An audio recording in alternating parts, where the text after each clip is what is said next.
No.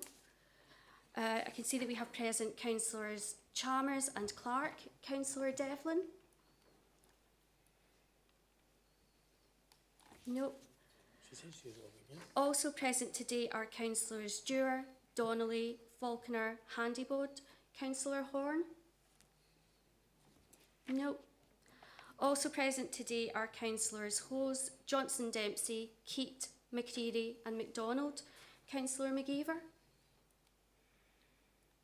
No, not seeing you present. Also present today is Councillor McLachlan. Councillor Nelson? Apologies, thank you. Also present today are Councillors Razak, Ross, Thompson and Toner.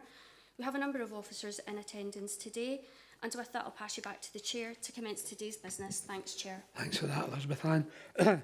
Item 1, have we any declaration of interest? Councillor McCreary and Johnson Dempsey. Okay, we're putting them on.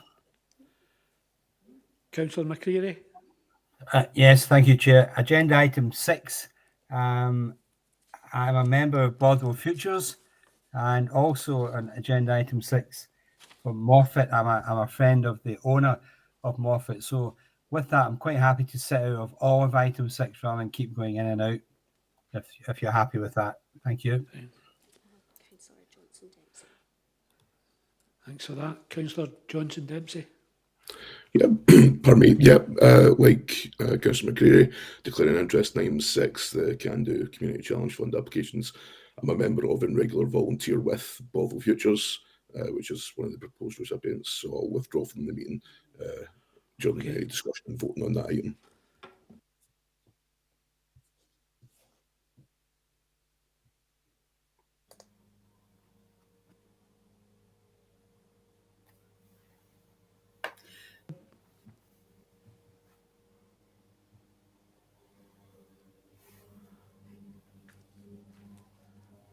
Hi, sorry, I seem to have problems here. Chair, I'm a member of Bothwell Futures, just the same as my colleagues in Bothwell. Thanks. Okay, thanks for that. Minutes of the previous meeting, pages 3 to 8. Can we agree the minutes? Seconder? Okay. Items for note in item 3, Scottish Fire and Rescue Service Annual Performance Review. We've got Tommy Key, Group Commander, and Billy Wilkinson, Station Commander, to speak. Okay, thank you. Good afternoon, Chair. Good afternoon, everyone. As the Chair had said, I'm Group Commander Tommy Kay. I'm Head of Prevention, Protection and Preparedness across Lanarkshire. I've also got managerial responsibility for 5 operational fire stations. Today I'm supported by Station Commander Billy Wilkinson, who is the Station Commander for Hamilton. Billy had taken up post recently, hence why I thought it would be more appropriate for myself to do the presentation. I'm here to present the 23-24 Annual Performance and Activity Report on behalf of the Scottish Fire and Rescue Service. The purpose of the report is to provide an update in respect of the Scottish Fire and Rescue Service activity against the measures agreed over the period 23-24. So the measures are our KPIs, which are a reduction in dwelling fires, a reduction in fire casualties and fire deaths, a reduction of deliberate fire setting, a reduction of fires in non-domestic premises, reduction in road traffic collisions, and a reduction in unwanted fire alarm signals.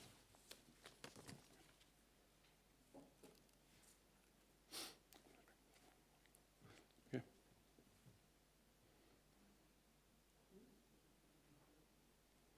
Thank you very much. Okay. So all deliberate primary fires. So I think it's important to establish what a primary fire is. So a primary fire is something that would attribute an insurance claim, as in a house fire, car fire. Over the period, we have seen a slight increase from 46 last year to 49 this year.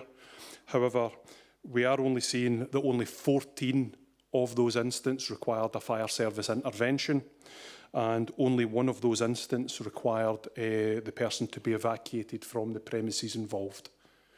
We continue to work with partners such as the Council, with police, to share data and intelligence so that we can try and drive down any deliberate fires and also identify those who have been causing them.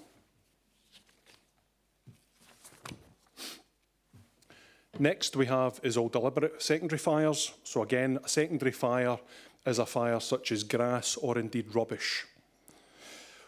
Again, we have seen a slight increase from last year to 382. Most of these fires were indeed involving rubbish, and most occurred during the late evening, into the night or into the early hours of the morning. Again, we continue to work with partners to try and share data and intelligence to try and identify those who are causing these incidences, and also to try and provide fire safety intervention to stop these events happening. Over the period, we conducted 450 school interventions to school children through school talks at secondary school level. All accidental dwelling fires, we have seen a drop here down to 69. Only 5 of these accidental dwelling fires required a fire service intervention. 13 of these incidents were associated with drink or drug-related issues that could be contributed to the cause of the fires happening. Over the period, we have conducted a total of 525 home fire safety visits. 252 of those were on people who had a high risk from fire.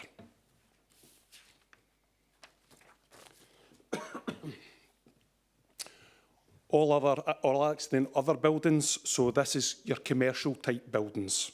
So again, we are seeing a drop from 26 last year to 18 this year. And again, we continue to work with duty holders to identify the causes of these fires. And we deploy our community, or our fire safety enforcement team, to give relevant fire safety advice to the people who are the duty holders within these buildings, to one, make sure that they take their buildings back to being fire safety compliant, but also to give them the relevant information to make sure that anybody going into these buildings are safe to be there.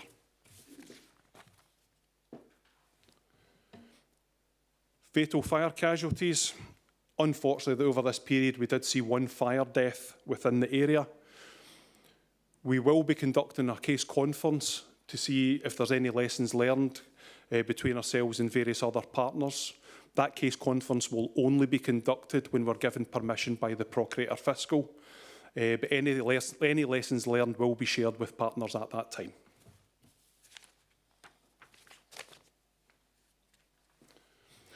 Non-fatal fire casualties, again, we're seeing a slight increase from 8 last year to 11 this year. The people that were taken away were only taken to hospital for observation. There was no further treatment required, and they were released that night as well.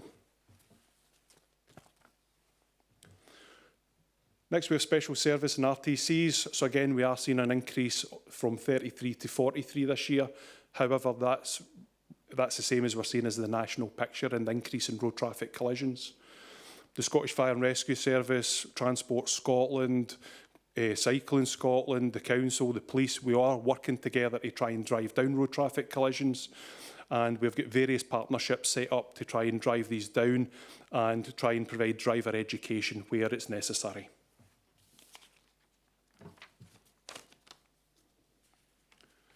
Special service fatal and non-fatal casualties, we're seeing an increase from 66 to 73, and it probably looks like quite a negative figure. However, it's about the greater worth that we are providing to partner agencies in terms of opening doors, providing CPR assistance. So actually the increase there is actually a positive figure, and it's a figure that we'll probably see rise because we continue to offer support to partner agencies. UFAS, or unwanted fire alarm signals, we're seeing a significant decrease, down to 269. This is because we've seen the new approach that the Scottish Fire and Rescue Service adopted from the 1st of July last year. The positives of that is we are now asking duty holders to manage their buildings more effectively. But also from a fire and rescue point of view, we're not seeing the amount of blue light journeys that we're requiring to do. We're not seeing the environmental pollution. It's allowing us the freeing up of capacity, allow us to attend what could be considered as a real emergency. So there are real benefits to us adopting that alternative approach. That brings the report itself to a close. However, I would just like to cover some additional work that we are conducting beyond the report. So over the period, we conducted a total of 455 activities. They could range from school visits, including talks regarding bonfire at specific periods in time. We've done road safety talks, we've done water safety talks, and we've also done risk recognition training with partner agencies to try and get those who are most at risk from fire referred to us so that we can try and provide home fire safety visits and drive down fire deaths and fire casualties. And that brings the report to a close, Chair. Thanks for that, Group Commander. Is there any questions? Councillor Thompson. Thanks very much, Chair. Commander, just a quick question. You say an increase in secondary fires. Can you identify any of these fires with the increase being caused by extra fly tipping, or is that impossible to identify that? I'll be honest and say I don't have that additional information available to me at that time. However, if it's something you're wanting me to look into and provide a response to you, I can do that. Okay. Councillor Keats. Thank you very much, Chair, and thanks to yourselves for attending today and for everything you do in the community. And I've had the privilege of seeing yourselves at school visits, and I know the kids enjoy that and it's reciprocal. So thank you very much for that information. I just wanted to raise a quick point on the Hamilton Station in Bothwell Road. That had a reduction from 21 engines, I believe, and a reduction in staff from 45 to 30. So really it was just to see if that was impacting your capacity, your operational capacity in terms of dealing with the statistics that you outlined. Although some quite positive, arguably you'll be kept busy, particularly with the wide remit you've got in terms of flooding, car incidents, etc. So really just the insight in the impact that's had in your operational capacity. There's been no impact. When we look around Lanarkshire, we have got an abundance of fire engines. So if you look where Hamilton's based, we've got Bells Hill 2 miles up the road, we've got a station at Lark Hall, we've got Clydesmill. So where that appliance was removed, what we've done is we've just supported the operational activity by bringing another appliance in from a neighbouring station. So as much as the weight of the response is maybe not the same, the actual speed of response is exactly the same as what it was before that removal. Okay. Councillor Leslie MacDonald. No, he's Just a quick point, Oh, sorry. sorry. Just thank you very much for clarifying that, and I'm sure that will provide reassurance to the members of our community who obviously expressed concern, particularly with the FBU calling against the cuts. But thanks for everything you do in the community. Councillor Leslie MacDonald. Thanks, Chair. You mentioned Larkhall, and I see some of the statistics up there in Larkhall, and it doesn't look good. It really doesn't. I know some of them have gone down, but they're still not where we would all like them to be. I'm sure you'd rather it was zeros everywhere. However, Larkhall has a part-time fire station, and I live about, I don't know, less than half a mile away from it. I hear it going all the time. It is of concern to me that we cover Larkhall, but we also cover Blackwood, Lismahago, right, which is huge distance. I know you've mentioned Hamilton, and you're 2 miles away from Bells Hill, but from Hamilton to, say, Lismahago, or what is it, 6.5 miles to Larkhall, why can't Larkhall be a permanent fire station?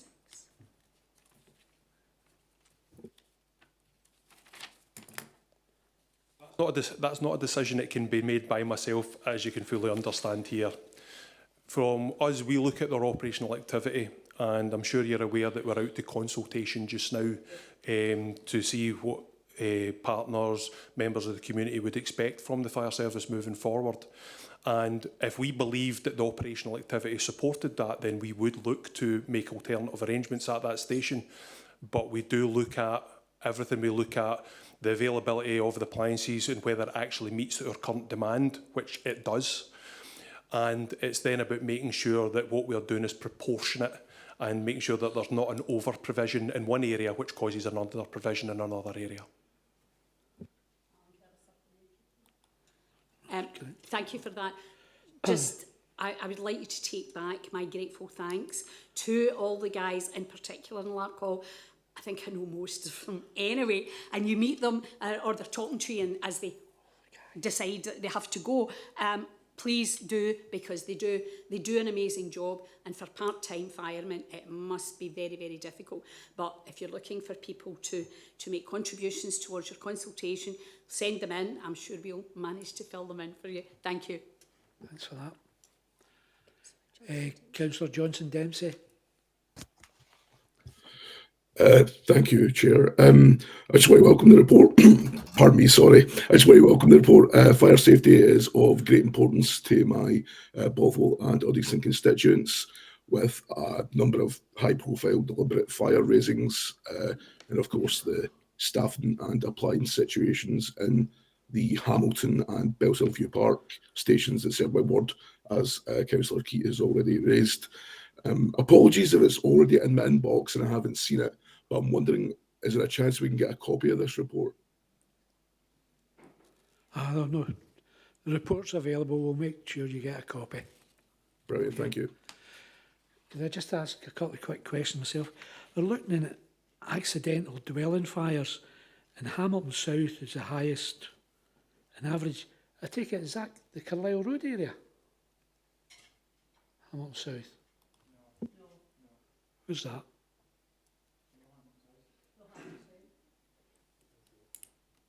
No, I should know. To my recollection, I thought that had been the most residential area, but okay. The second question is in the old fatal fire casualties, and you talk about post-visit. Do we still have quite a lot of visits to over 60s with advice? Yeah, as I said through the report, we conducted a total of 455 home fire safety visits over that calendar year. Over that, 252, I'm sure was the figure I quoted, is to those most at risk from fire. So it won't necessarily be just those of 60 and above. It's a targeted approach. It's working with housing, it's working with various other partners to identify those most at risk, rather than just focusing on, say, an age bracket, if that makes sense. Any other questions? Okay, thanks very much. Oh, sorry. Councillor Hose, sorry. Yes, thank you for the presentation. I understand there's a strategic review going on, and I believe there's a large number of fire stations in poor condition, the fabric of the fire stations. Is that relevant to our area here? Not in South Lanarkshire. Okay, thank you. Okay. Yeah, that's it. I was a simple answer to a simple question. Thank you. Councillor Mary Darnley. Thank you, Chair. It was just to ask if any of the cases of fire have been linked to arson, Sorry, can you and repeat that? arson and antisocial behaviour. Sorry.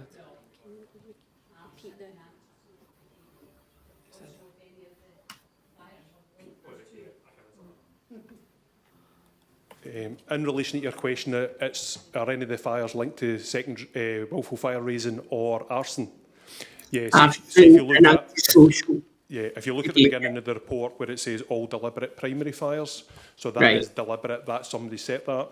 And if you look at where it says all deliberate secondary fires, that is deliberate act as well.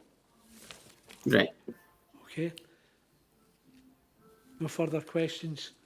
Thanks very much for that, Commander. Billy, are you going to speak? You fine? Okay, no questions, other questions? Thanks very much for your time. Okay, thank you. Item 4, Education Scotland report, Newfield Primary School, and we've got Linda Gardner, the lead officer, and Laura Horn, head teacher. The report.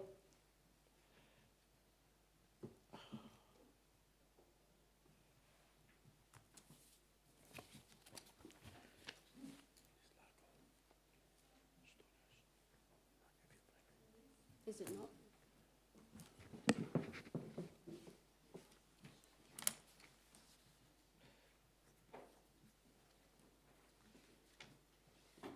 Need to bring your overalls the next time in case.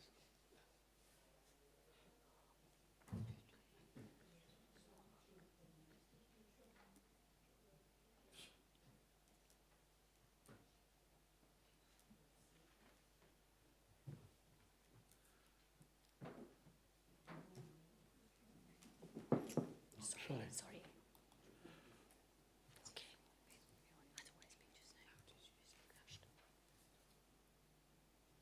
Okay.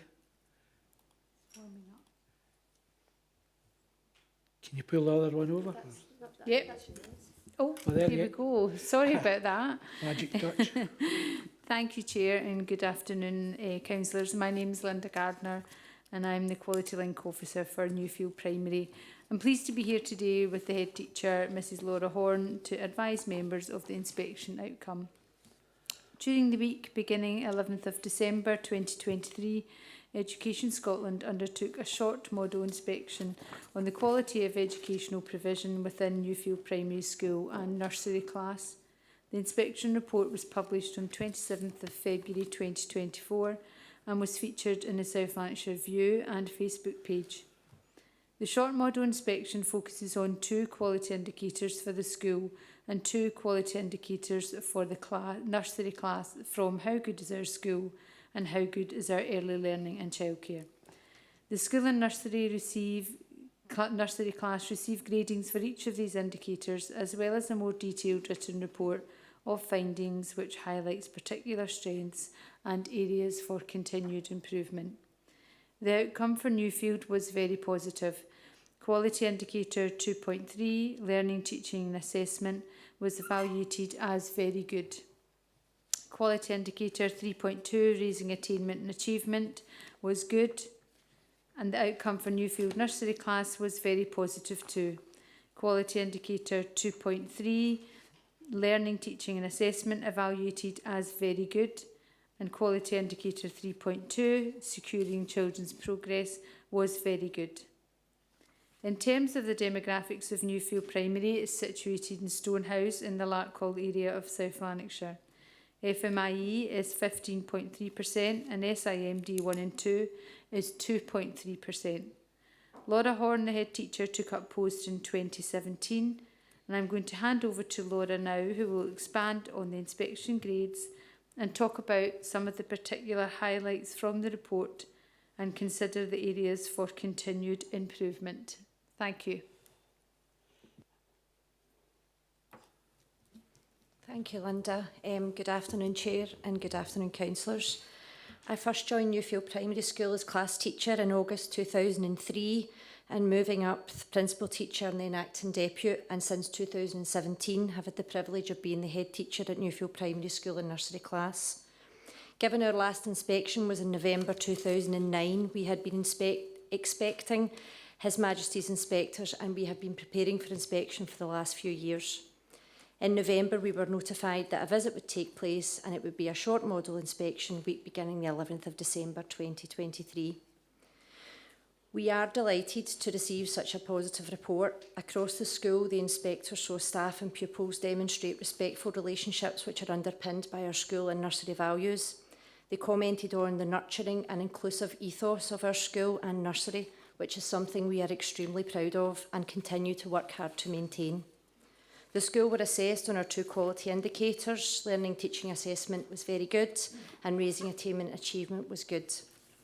Under the heading 2.3, learning, teaching, assessment, they commented positively on the following: our variety of digital approaches encouraging personalisation and choice, senior leaders providing clear expectations, consistent teaching and learning approaches across the school, teachers' clear explanations and instructions, skilled questioning and ensuring pupils are supported and challenged, collegiate work between class teachers and support staff to support targeted pupils effectively. We have a positive start to implementing play-based learning, providing meaningful opportunities to lead their own learning, develop curiosity and work together to solve problems. Confident use of assessment information to support children's learning and identify next steps, and very effective and regular use of robust tracking systems to monitor the progress and attainment of all of our children. Under the heading 3.2, Raising Attainment and Achievement, they commented positively on the redevelopment of our school library, which has contributed to raising the profile of reading across the school. Senior leaders' effective use of pupil equity funding to enhance staffing and raise attainment in writing. Pupil equity funding also being well used to enhance staffing to provide targeted support to raise attainment in literacy and numeracy. They also noticed there were early indications that strategies used to raise attainment in writing are successfully accelerating the rate of children's progress. They commented on our high importance placed on recognising and celebrating children's wider achievements, our meaningful opportunities for pupils to contribute to the life and work of our school, and pupils recognising the positive contribution they make to the life of the school and the wider community. We have a huge variety of staff-led clubs, and a range of extracurricular opportunities are available for all of our children, and our school attendance figures are now exceeding pre-COVID-19 pandemic levels. In the nursery, we were assessed on 2 quality indicators. 2.3 learning teaching assessment was very good, and 3.2 securing children's progress was very good. Under learning teaching assessment, they commented on staff being highly effective role models for our children, our nursery children being socially confident with good levels of concentration, being motivated and engaged in their activities and enthusiastically making choices. There was a rich variety of learning experiences covering many curricular areas, including science and art. All our staff in the nursery know our children very well as individuals. They use interactions, observations and open-ended questioning techniques highly effectively to support and extend children's learning. Our practitioners make highly effective use of group time to deliver well-planned, differentiated learning activities. There's a well-balanced blend of adult-led and child-led approaches. Staff make very good use of the local authority system to monitor child's individual progress in literacy and in numeracy in our nursery. And under 3.2, Securing Children's Progress, they commented positively that children listen well to adults, they talk enthusiastically about their activities and are developing confidence in explaining their ideas to others. And our practitioners know our children and, importantly, their families very well and support them both practically and by signposting a range of support services. There were 3 areas for improvement that were identified through our visit. All 3 currently feature on this year's improvement plan, and we are continuing to work on them. As already planned, we are developing further approaches to play-based learning and outdoor learning in the school. In the nursery, practitioners are continuing to take forward the identified priorities, including literacy and numeracy through play. We are reviewing our approaches to long-term planning in the school to better inform the effectiveness and application of learning across different curricular areas, and we are continuing to raise attainment in literacy and numeracy. The inspectors also identified practice worth sharing widely during their time with us in December. They asked us to write a total of 3 case studies. The school were asked to write up 2 of these case studies, one on our leadership groups and the second on our primary 7 pupil-led masterclasses. Both of these demonstrated our approach to developing children's skills for learning, life and work through leadership opportunities. The nursery were asked for a case study outlining the development of the learning zones in the playroom and outside in our school grounds, and to mention the inclusion of STEM provision within these zones. All 3 case studies will be published on the Education Scotland website as examples of good practice for other schools and nurseries to see. And thank you very much for allowing me the opportunity to feedback on our inspection. Thanks very much for that comprehensive report, ladies. Have we any questions? Councillor Keat. No question, just a brief comment to thank you for joining us this afternoon and going through the report, which is absolutely exemplary. I think that's reflected in the quality indicators, and I think the fact that you've been picked up specifically on the nurturing approach alongside the quality of the learning and teaching, I think that's all we can ask for in terms of our establishment, and it's actually something that's been picked up across the authority. So massive congratulations to yourselves and to the children. Well done. Thanks very much for that, Councillor Keat. We now Councillor Ross Clark. Thank you, Chair. Firstly, I'd like to second those remarks and a big congratulations to all the staff who've clearly done a very good job. And I still want to ask a question, but I believe this, as it's in Stonehouse, this should have probably gone to the East Kilbride area committee. It's not within the Lark Hall ward. Is that still within the Hamilton area though? Yeah. Okay. Yeah. It mentions in the under 4.2 successful approach to extending children's skills through their involvement in leadership groups within the school. Children are extremely proud of the contribution they make to improving their school, and that sounds fantastic. I'm really pleased to see that. Can you expand a bit more on kind of what that means, what those kind of leadership groups are? And just an additional comment, I actually did some work experience when I was in school at Newfield Primary, and I can definitely attest to the high quality there. So leadership groups take place on a Friday. So we have Eco Committee, we have a Rights Respecting group, Rights Respecting School group. We're actually being assessed for our Silver Rights Respecting Award tomorrow. Busy time. We have a Pupil Voice group, we have a tech team, we have a Reading Schools because we're applying for our Gold Reading Schools Award as well. We have an Eco Committee, we have 8 Eco Flags, and we have a Sports Scotland committee because we have our 3rd Sports Scotland flag as well. So all the children are divided up, they all work in a committee and they all drive forward improvement. But also they commented on, we do something called the Big Questions.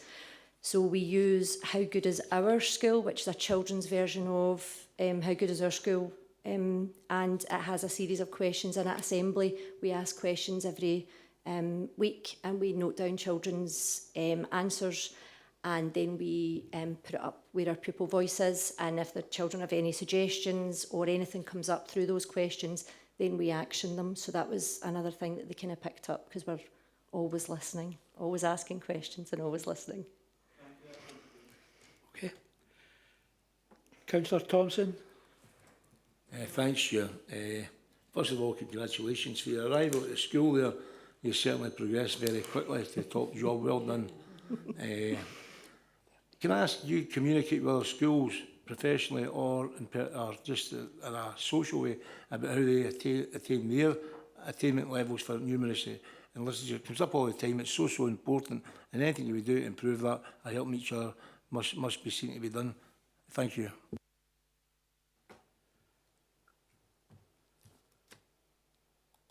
So Lark Hall Learning Community is a really close learning community. There's 9 schools and we are really close together. We work really hard together. But I also work very closely with Stonehouse Primary because obviously 2 schools in the village.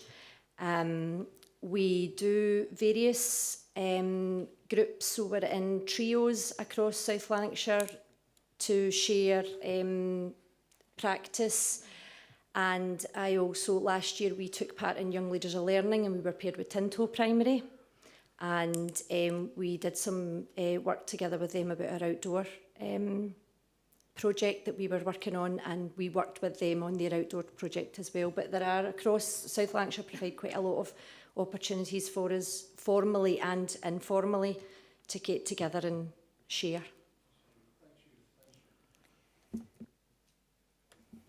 Okay, there are no further questions. Can we agree the report? Thank you. Thank you very much, ladies, for your time. If you wish to leave just now, you can go. You can stay for the rest of the meeting. Thank you.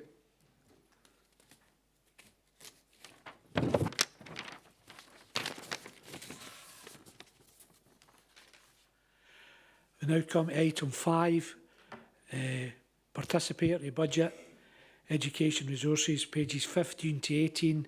We have Maureen Farr, the lead officer, and June Marney, the principal teacher. Ladies. Thank you, Chair. Good afternoon, everybody. So I'm here to give you an update since my last visit, and following the consultation and voting process, as reported at the last area committee I attended, schools have progressed with their spend to ensure the minimum 5% is spent in full by the end of March, and that should be 2024. We're pleased to share Neilsland Primary School's participatory budgeting work as an example of good practice within the Hamilton area. This case study illustrates the school's PB journey this session. Neilsland Primary is a school committed to equity and reducing the cost of the school day, and have embraced the PB process as a way of enhancing both. They are very clear in the knowledge that having a school where pupils feel safe, welcome and happy means that attendance and therefore attainment will be high. Their results this session bear this out. The choices gathered from their PB group and put out to vote were: number 1, purchase of 5 Chromebooks, 2, stationary stations, that's hard to say, stationary stations for each classroom, and 3, all of the above. The overwhelming choice from the vote was choice 3, to get the Chromebooks and the stationary stations, and their fund of £3,430 enabled them to do that. Through the results of their PB work, Neilsland Primary aimed to increase engagement levels of targeted pupils and increase their punctuality and attendance.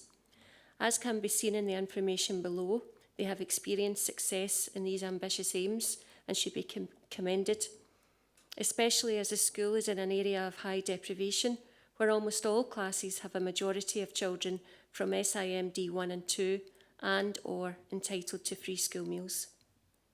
So the results of engagement levels of targeted pupils, and very recently, February 24, the school used the Leuven scale of engagement for this, and in reading there was an increase of 4.2%, in writing a 1.0% increase, and in numeracy a 4.8% increase, and those were from June 23. For punctuality, the number of children late from school has decreased gradually from 13% in February 23 to 9% in February 24, a decrease of 4%. And for attendance, as shown in this table, there were only 2 months where there was a slight decrease in attendance in September and January. And are very common for schools to have a decrease in attendance in those months due to holidays in September and illness in January. So the next steps for education are that PB is now fully embedded in SLC schools through the pupil equity funding. Schools continue to allocate a minimum of 5% of their pupil equity funding to be subject to PB year on year. Optional PB training is planned for August for schools who have new PB leads or who need a refresh. And following the vote in August, September, Education Resources will provide the Area Committee with the following: a summary report of each school's PB outcome, and local authority and area analysis report of this, case studies of the school activity which has had particular impact or success. Education Resources will continue to support schools with implementation of this and monitor and track the impact of this activity. Findings will inform any future PB activity within Education Resources. Regular PB updates and the highlighting of good practice will be communicated to schools via the Equity Hub and through our @SLC_Equity Twitter handle. And with the Chair's permission, I'd like to invite June Marnie to speak, and she'll give a little more information about how Neilsland support their pupils. Fine, that's fine. June. Good afternoon, Chairman and Councillors. My name's June Marnie and I'm acting Principal Teacher of Equity, a post that was created with the school's participatory budget. We are a small school in the Leeson Hall area of Hamilton. We're 7 classes and our current roll is 174 children. We have 63% of our children reside in SIMD 1 and 2 and 37.6% of our children are entitled to free school meals. There's a bit of debate of that because of, from primary 1 to 5 it's free, and then from 6 to 7 the parents, but that's have to apply, but that's our figures. I'm going to talk about how we promote equity through various headings: the pupils, our staff, our parents and carers, our school systems and our partners within South Lanarkshire. The first and most important is our children. We have a lot of pupil voice groups where the children are involved in running a lot of our clubs like ECO, Pupil Council, Right Respecting, and also for them what we do as a school is we support our children to facilitate like gymnastics clubs and things like that. And they are widely involved in the decision making. As Maureen mentioned, stationary stations we introduced in the first year of probation participatory budgeting, and it has remained and evolved throughout our time. Initially, they were providing resources for children to succeed in their learning. However, with the cost of living, we've now provided snacks for the children, because what we were noticing was children were turning up from school and they didn't have snacks. And our philosophy and all our staff are embedded in this: our children should only be hungry to learn, and we provide the resources to help and support them. Also, with technology, we also provide an ICT lending library. We have Chromebooks set aside that the children can take home, and that will help and support them to complete any homework. And that could be like solo talks that they have to provide, or any research tasks, and that's timetabled between our 7 classes. We also have a Rake and Take, which is housed at the front of our school, which has a variety of clothing. It can be school uniforms, but also casual clothing. In addition to that, we know of targeted families, and we then provide clothing for the children, clothing packages for both children and their families as well. Also, we, using our PEF funding, we also buy in people to give the children access to various clubs and activities. So this year we have brought in a dance teacher, which has been fantastic, and we've offered that out to our different stages within the school. But what it also has enabled our children to do is a couple of weeks ago were involved in the Active Schools Dance Festival, and they really enjoyed that, and that's something then we're going to continue and facilitate. We also help to fund trips for our children. We pay a lot of the buses, which we've seen over time, just because of costs in petrol and diesel. They have increased, so we facilitate to give our children the experiences of going out to different like museums or whatever they're doing in their social subjects a trip, so we pay a lot of that. And also our residential, which we run twice a year, every 2 years, and what we do is we pay a lot of percentage to that, and it just means it reduces the cost. In addition to that, we do go maybe January when it's slightly cheaper as well. Again, with our parents and carers, we have a very open door policy. We provide bespoke food packages for families. In addition to that, we at the front of our school have a shed which we have like a mini food bank, and that's facilitated and liaised with the food bank in Hamilton. And that has now become a community, because as well as our families, community is also accessing that. We are forever communicating the work, and if parents need support, through our newsletters, and again promoting the supports in place in South Lanarkshire, and again encouraging our parents to apply for clothing grants. Also at Christmas time, we do ask parents if they've got any excess toys, and we redistribute them with families that we know who may find it difficult to meet the needs for Christmas time for their children. At our summer fair and also our Christmas fairs, as well as there are some activities that we do fundraise, we also have activities that are free of charge that the children can access and things like that. And again, it's that inclusive approach. And again, we are always aware of the different grants that are available, and we at Christmas time apply for Cash for Kids, which then gives our families money over Christmas time to feed their children as well, and we just buy Asda vouchers for them. And again, we have hygiene facilities, and we have a washing machine within the school. If parents, for various reasons, their washing machine's broken, they can come and do their washing. If they're maybe run out their power card, they can come and have a shower in the school as well. Again, we work together as a whole school and staff. We fully engage staff at CAT, which is our collegial working time, and in service days, and we update them on how we can improve things for children. And again, it's that two-way dialogue. What are they seeing in the class and how then we can improve things. Also, at the start of each academic year, we have what is called a class story activity, where the class that the teachers are going to have the children's names and information about the children, and staff have to do an analysis so that when the children come in, they know where the targeted support is going to be.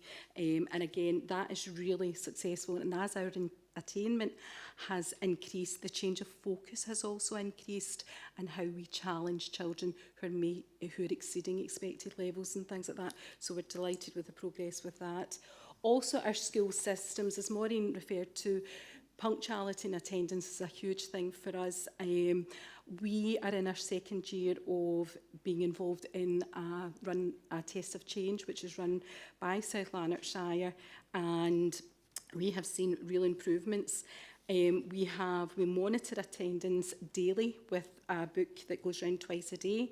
We analyse, we contact parents if children are not in school, and it can be several phone calls on that day to make sure that the children are safe and the reasons why they're not at school.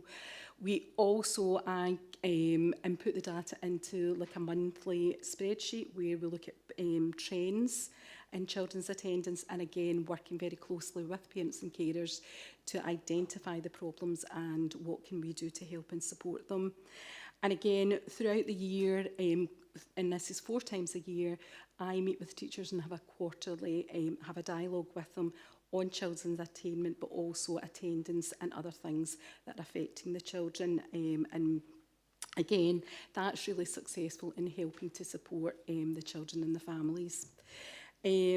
Partnerships, we have engaged Active Schools, and again, to help and support our attendance and punctuality, we run like a Friday fun fitness club for all stages throughout the school, and again, having that dialogue with children, what type of activities, and the children then, we speak with Leslie, who is our Active Skills coordinator, and she then facilitates the type of activities that the children want. Again, working with the food bank, and again, if we have any families that are crisis, now I always keep a wee stash if we get that phone call on a Friday to help and support our families over the weekend. But again, it's just communicating things with the food bank as well, and working with partners in South Lanarkshire. It's ever-changing. We are responsive to the need of our community, and it's always keeping that door open for our parents and carers to come in if they've got a problem, and we help to solve it. Okay, thanks very much for that. I was going to say it brought me back to my old school days when it was Leiston Hall Primary. But one of the worrying things I know it's come up, and it's something that maybe education and the council need to address. This is the second school within my ward that's come up. St Ninians came the last time, and they had 5 times the average of free school meals, and that serious is serious deprivation, as your school is as well. That's something we need to take elsewhere. Have we any further questions? Councillor Keats. Thank you very much, Chair. Thanks to yourselves for joining us this afternoon and giving us an insight into how you spent your PB. Myself and the Ward 19 councillors are frequent attenders of parent councils throughout our community, and it's brilliant to get insight into how the money's spent. And I'm right in thinking that the PEF money is only assured for a further 2 years. So I hope that is a decision that is taken to keep that long-term, given the impact it's having obviously in the school communities. And just a brief comment to your own school community, you've outlined the manifestations and the implications of poverty, and I think it highlights the changing nature of our schools. And I think to members in the room, I think the Scottish Government need to get their act together and deliver universal free school meals to take that burden off the families and the children who are attending schools like yourselves. But absolute kudos to yourselves and your community. You're obviously dealing with the demographics and the children and families that you are, so thank you very much for that.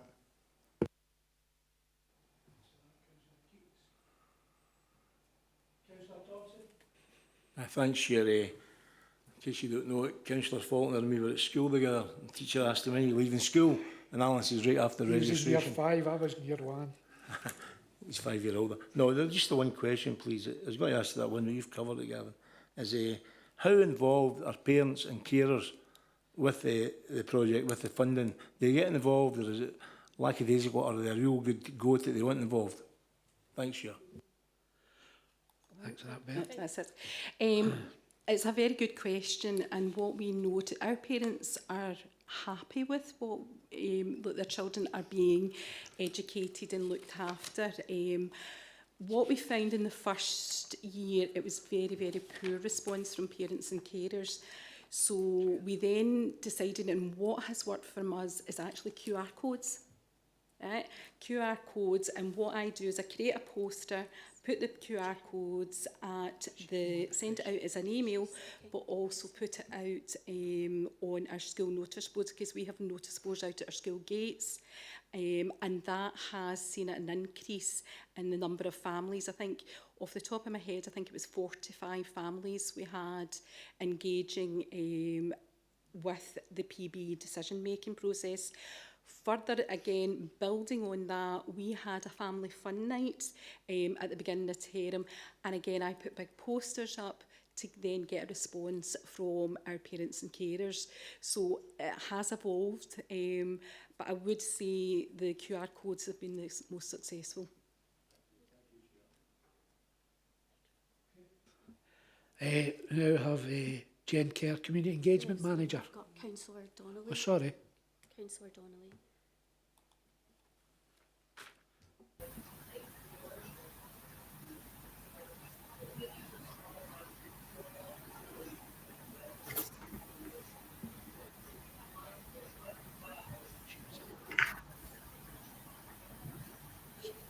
Mary? Thank you, Chair. I really welcome the report. It is one of my schools, so it's in Ward 18, and I'm active within the Parent Council and the head teachers, so I do keep up to speed with the reports that are going on. I think the kids have done excellent in the participatory budgeting and the voting, and it's great to see that going on. I think it's also worthy of saying that the Parent Council is very active. The Parent Council is very active in this school.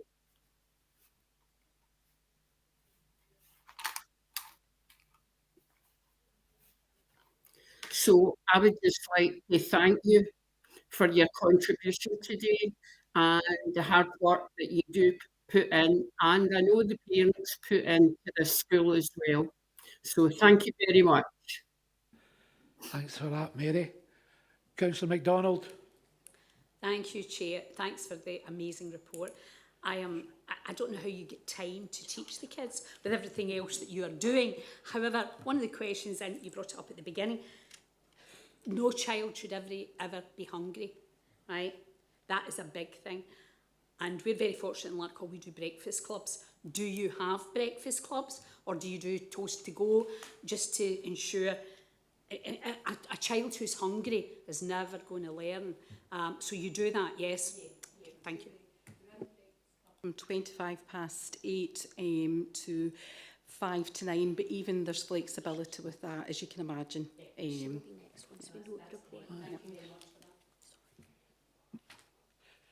Okay.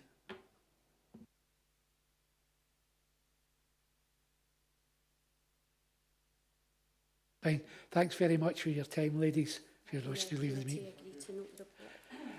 Can we note the report? Great, aye. So we now going to ask Councillor McCready to leave. Right, He's going okay. to sit out this item. And Okay.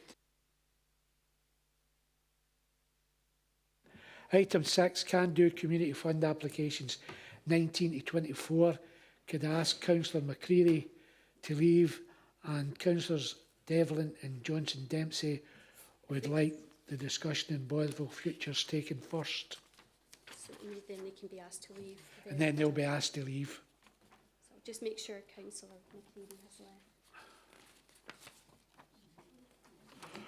Okay, I can confirm Councillor McCreary has left, and then we'll invite Councillors Devlin and Johnson Dempsey to leave. right, so, okay. Jen, Community Care Manager. Hi, thank you. I'm Jen Kerr. I'm the Community Engagement Manager in the Chief Executive's Office. I'm here to present the paper on the Can Do Community Fund. Just a bit of information around the fund. It was approved through the investment fund in the 21-22 budget year. So it's been delivered this year alongside an additional investment from the same year for participatory budgeting. So about £200,000 was put into this fund for community organisations that are not in participatory budgeting areas. At the same time, £200,000 was invested in additional participatory budgeting on a place base. So for the Hamilton locality area, we opened the fund up to, well, we opened it up to all locality areas between August 23 and to the end of January 31. So it was open for 6 months, during which time applicants received a significant amount of support from community development workers and or the fund sort of support officer. The requirements for the fund were that it must be a community-led activity, which had been engaged upon with the community to identify need. So it wasn't just sort of one group or one person's idea. It had to have evidence that lots of people wanted to do it and that people were working together. And then it had to take forward a new idea or a project. So very similar to the participatory budgeting criteria, but for areas that weren't covered in that area.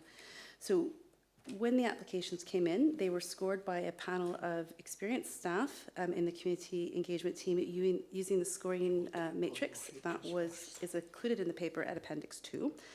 So this ensures that the funding aligns to the community plan, that it meets the criteria for engagement, for additionality, for sustainability, and for new activity. So the members of the panel were myself as sort of the independent person around the rules, because I don't know the groups that well. I'm relatively new, I can't really say that much longer in post. Also a community worker who's quite familiar with the area, and our asset transfer liaison officer, because quite a few of the applications involve some of the asset transfer applications that have been on the go in the last 6 to 8 months.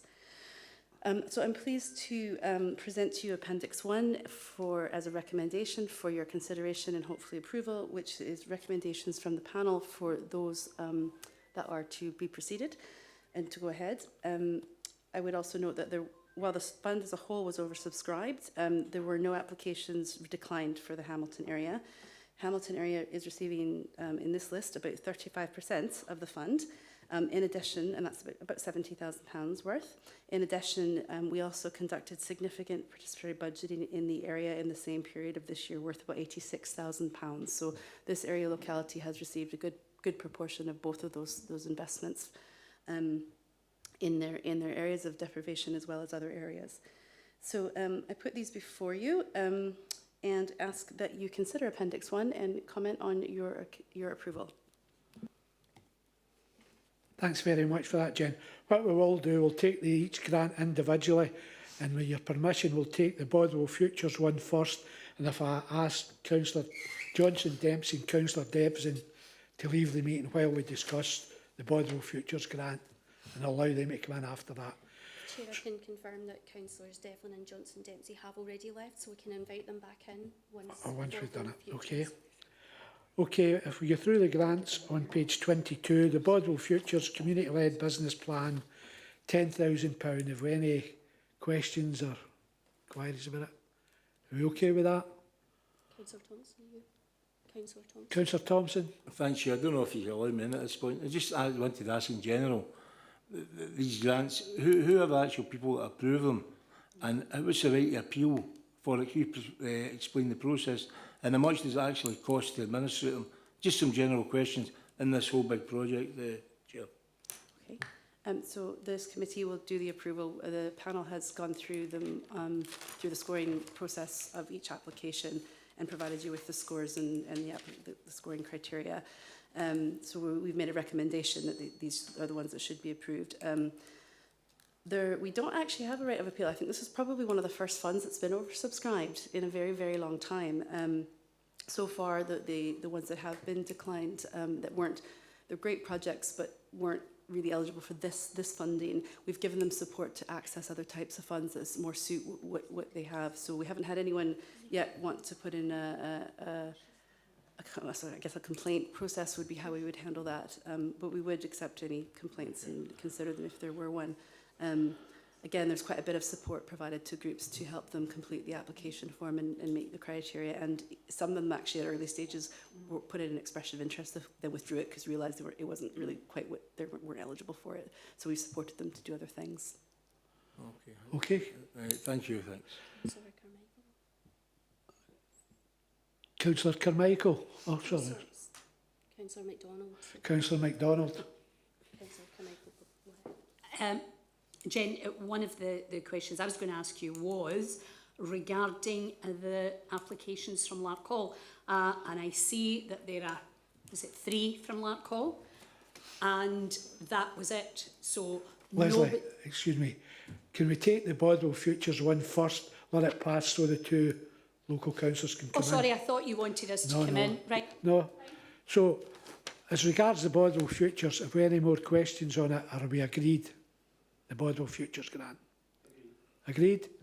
Can we invite the councillors back in? Invite the 2 councillors back in. Sorry about that, Leslie.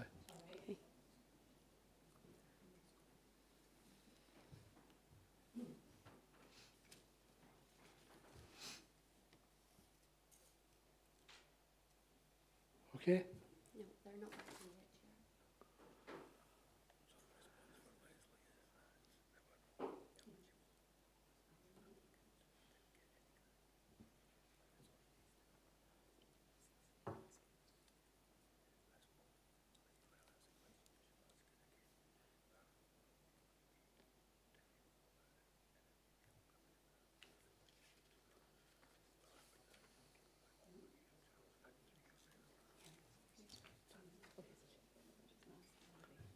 We're just waiting on Councillor Devlin. Does she know she's to come back in? We've emailed her. We've sent her an email. Right. Okay. She's in. No, Right. She's not back in yet. She's not back in, but she knows that she can come in. Yeah. Okay. So the Bodwell Futures one out. We'll start at the top of the page 22. Larkhall Community Growers awarded 4,835. Councillor MacDonald.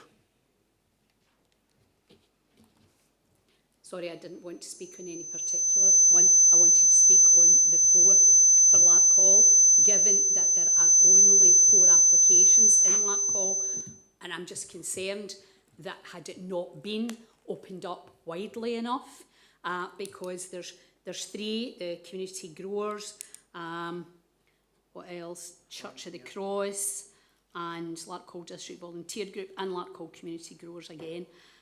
Was there no cognizance taken of the fact that there's only been 4 and that was it? It was cut off. I would have thought that you might have gone back out to say, you know, is there nobody else interested in this? Because I was unaware of it, right? And having spoken with other groups in my area, they too are unaware of this. So I'd appreciate a response, please. Thank you. Okay, Jen. Okay. We did advertise through the networks and groups that we participate in. I came last summer to this committee to introduce the fund before it opened in a report. We also did our normal social media, and we have taken back a note to maybe push out a briefing next year to elected members, just to make sure through your own networks you could also do some of the advertising as well. We didn't have any declined applications for this area. We actually had some areas that only had 1 application, so we really focused doing additional work there to get more applications in, and even then only got 3 in. So as a proportion of applicants that came in, this area did do okay relatively, but we did advertise through our normal social media, mailing lists, network groups, staff that we work in those communities. So if it didn't reach far enough, we need to look at other things as well. Okay. Any other questions in that? So, Larkhall Community Growers, 4,008. Are we agreed on that? Okay. Bodwell Futures we've done. Church at the Larkhall District Volunteer Group, £10,000. Are we agreed on that? Church at the Cross, £8,028. 8,028, aye. 280, sorry. Can we just agree them all in one go? Agreed. Chair, can we just agree them all in one go? No. Lawaters Community Group, building repairs to the sport, £10,000. Agreed. Okay. The community grows. Edelwood FC, £7,700. Agreed. Subject to a CAT decision. What has happened with that CAT decision? Jan, please. It's been approved, but not on an ownership basis. It's been approved on a lease basis. So we'll provide them with the funding for the fees up to, it'll be the same cost, similar cost for fees. So the funds will only be for actual costs incurred around legal fees. They may not need some of the same reports, consultancy reports. So that section of the grant, so I think it was £5,658 was their original quotes for fees, for legal fees. So that may change because of the nature of the decision. If you know, I just ask a question that. So if that is a CAT transfer and they've got that 7,700, will they also get the £10,000 you get for a CAT transfer to run?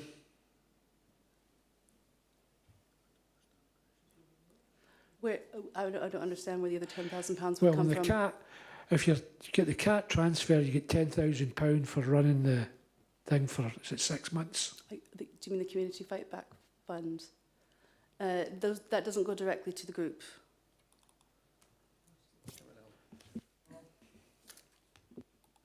There's no set £10,000 sum that comes with a successful CAT application.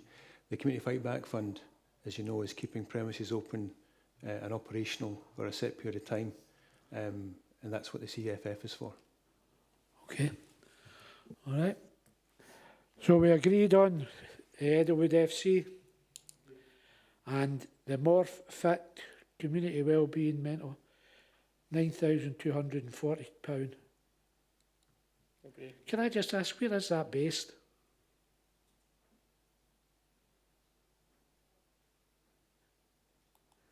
Apologies, that's a good question. I'll just look that up. Just wait me 1 sec. Also got Councillor Carmichael as well. Remember.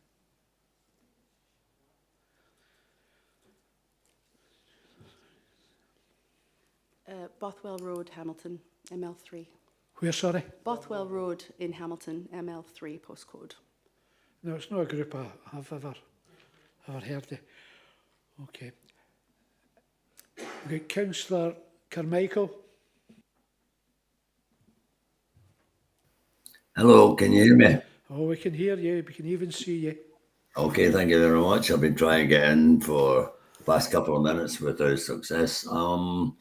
I think we all agree that additional funding for community groups is most welcome, right?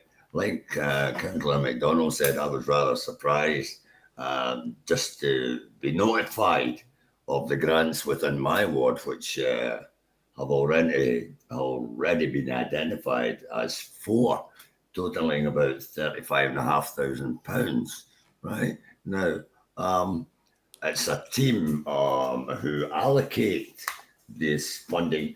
I would have thought that it has to come to this committee for approval, that it should have been prior members should be involved in the granting of these the money to the groups involved. Thanks. Tom. Thanks. Elected members, just a reminder here, you instructed us to dispense these funds as part of your 22-23 budget, in which you secured some money for investments, £200,000 of which was to help communities in their own activities. Through our normal processes, we set up a scoring panel of officers, and then we bring our recommendations to you for approval. In addition to that, the circumstances of this fund were brought before this and all area committees last August to make it clear what we were. We then opened applications from August of last year to the end of January of this year. We closed applications, we scored those that came in, bearing in mind this was for groups that were in areas which could not get access to PB funding, which is specifically what this fund was for. Happy to take any specific questions, but that's pretty much the way you asked us to do this.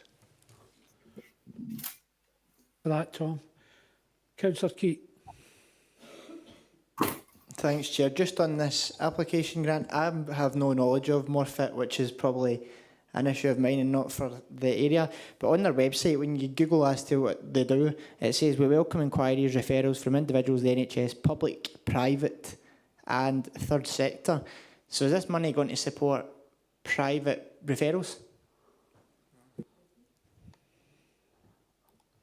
No, they're a social enterprise for this, so they're a not-for-profit organisation, so they don't earn any profit from what they're doing. This particular fund, if I can remember, I'm sorry, we did assess very many applications quite some time ago in January, I'll just remember from there as myself, is a project developed through community consultation to improve well-being and emotional and mental health of specific groups. So they'll have clients and people that maybe couldn't afford to pay the fees in those referrals. So no, there wouldn't, if they can afford to pay private fees, they would do. The idea of most social enterprises is that those that can afford to pay do, and those that can't afford will get it either reduced or at cost. So these sessions would be for individuals who would be able to access their free services. No, that's fine. I was just saying, I think it's important to clarify that it is a free service that they're providing for members of the community, and I have no issues then. Okay. Any further questions? So I think we've agreed the grants that have been given, but I think we all have some concerns how it's been handled, and maybe we get into talks with the administration if there's going to be future grants and that. And I know with Community Links in Blantyre, they were notified of this grant prior to it all. Okay. So we So we agree to note the report. Approve the report. Approved. Okay, thanks very much for your time.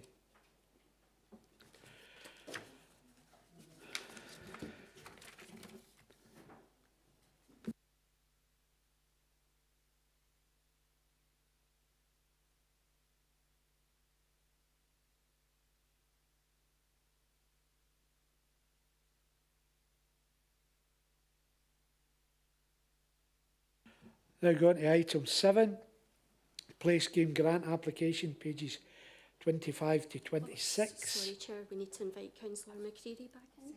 I'll invite Councillor McCready back in. I can confirm he has rejoined. He has rejoined. I wish people would get a 62 bus and come to the meeting.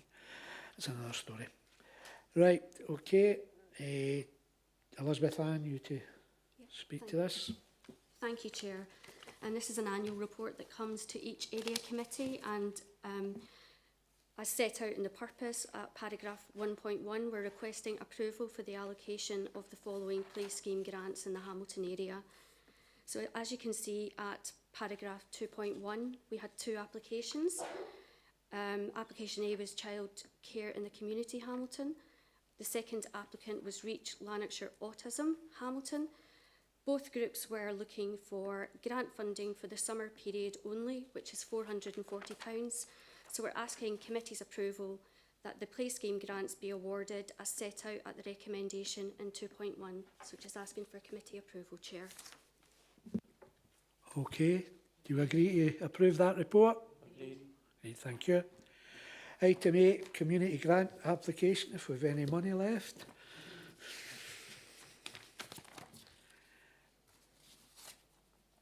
Right, that's page 27, Elizabeth Ann. Thank you, Chair.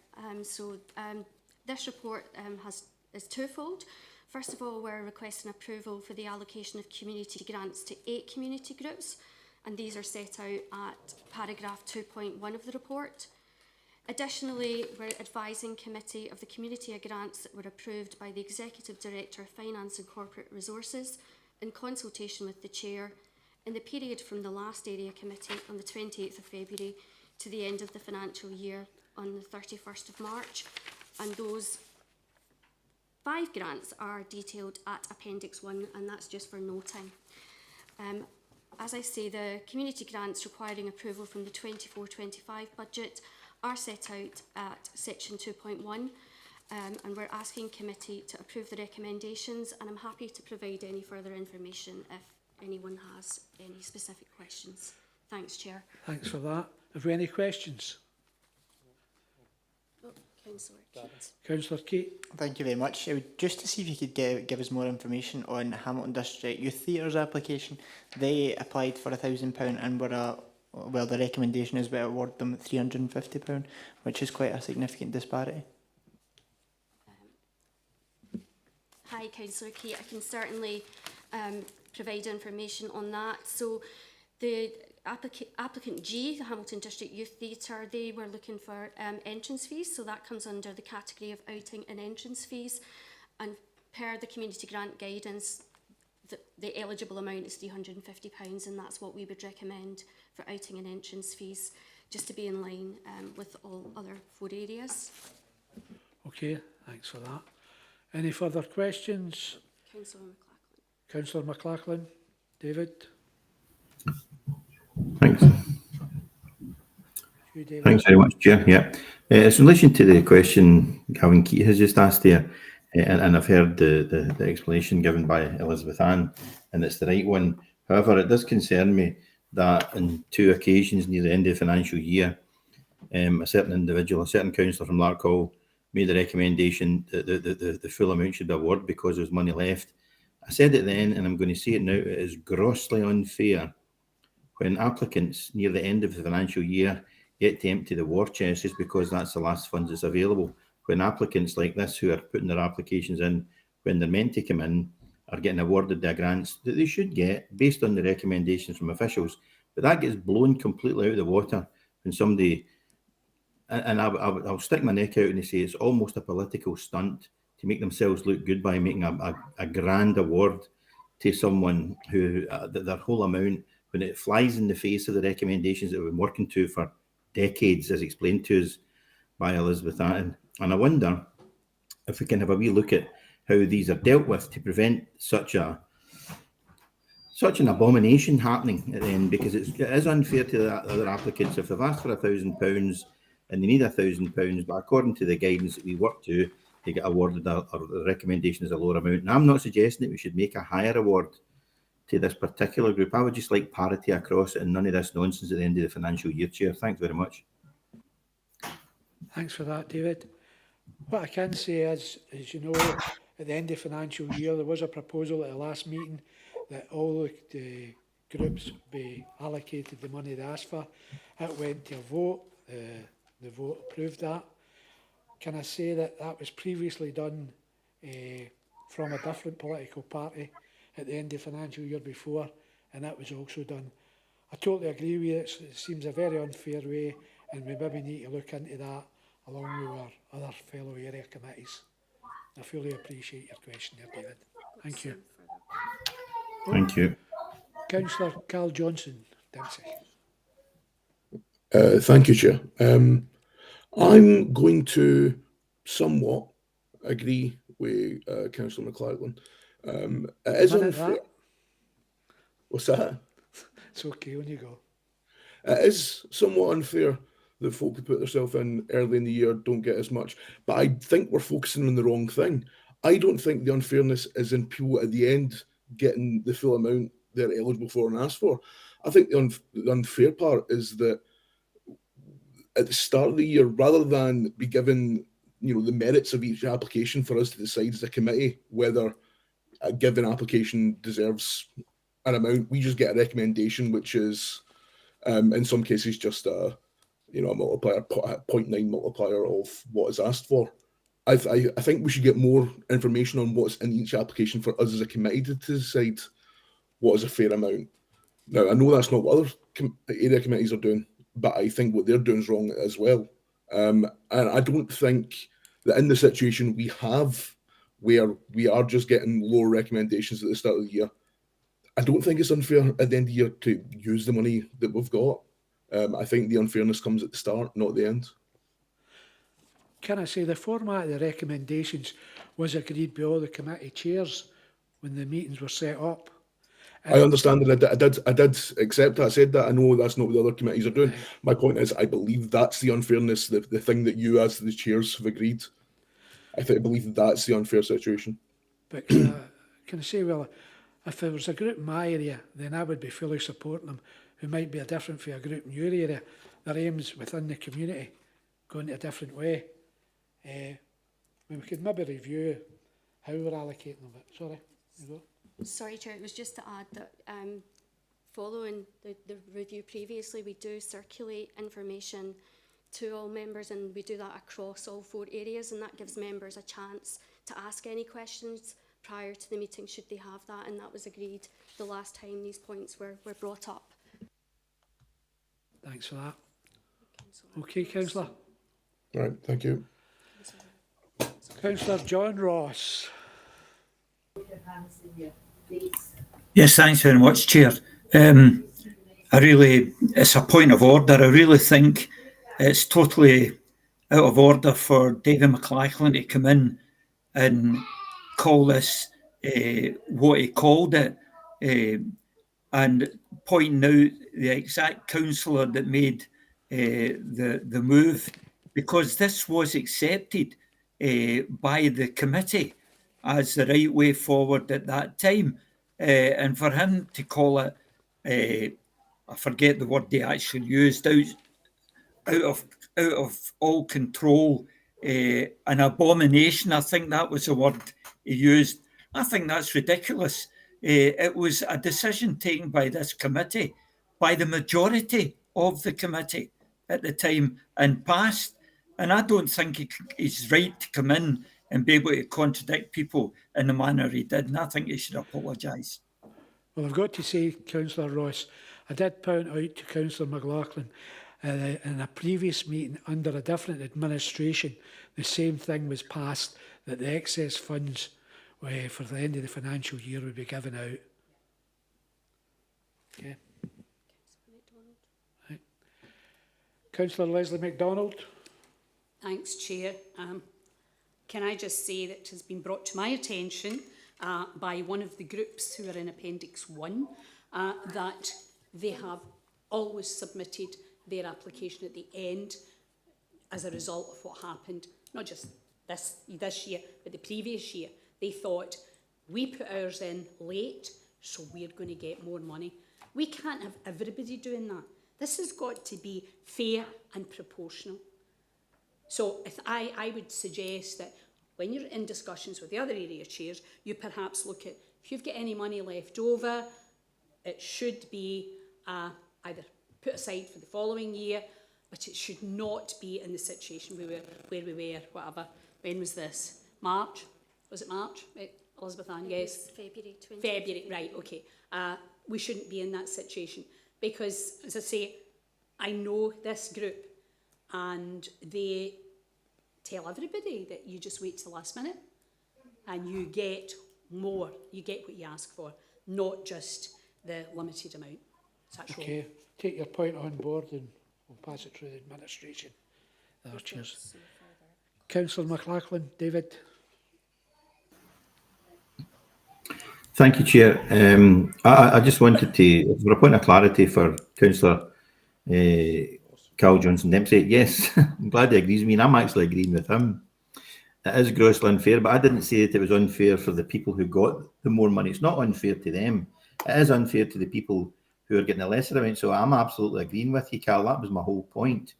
It's grossly unfair that applicants who submit their application, just like the one that Councillor Keat had referred to, and the recommendation is less than they had asked for. Now, that's just what happens. You couldn't give everybody what they had asked for at the start of the financial year and all the way through. You'd run out of money before you get halfway through.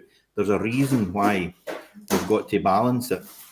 And it is grossly unfair that if people are applying earlier in the year, but Councillor, the point was made about people deliberately applying at the end of the year, thinking or knowing that they're going to get more money. Now, it's going to make it really skewed. It's going to make it unworkable if this kind of thing keeps happening. So I'm totally opposed to that, and I don't think I said anything that was wrong. And getting back to Councillor Ross's point, I'm pretty sure there's 4 councillors in Larkhall, and I didn't mention anyone by name. I don't think, maybe the recording will prove me wrong. I don't think I mentioned anyone by name, so I won't be making an apology.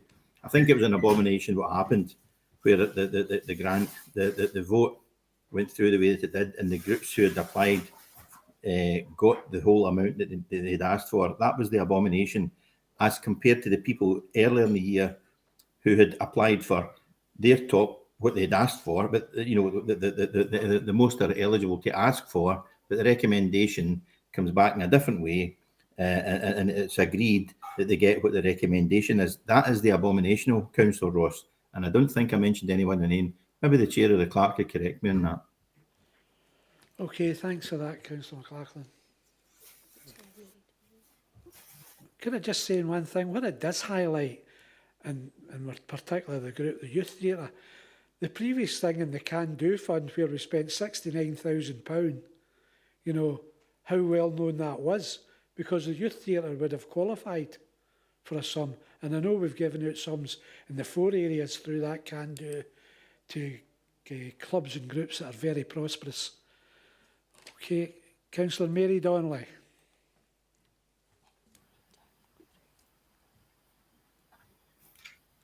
No.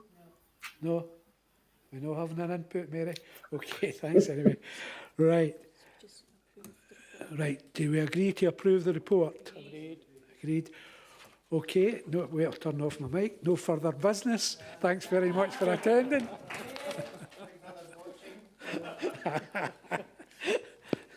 My daughter was watching is a problem.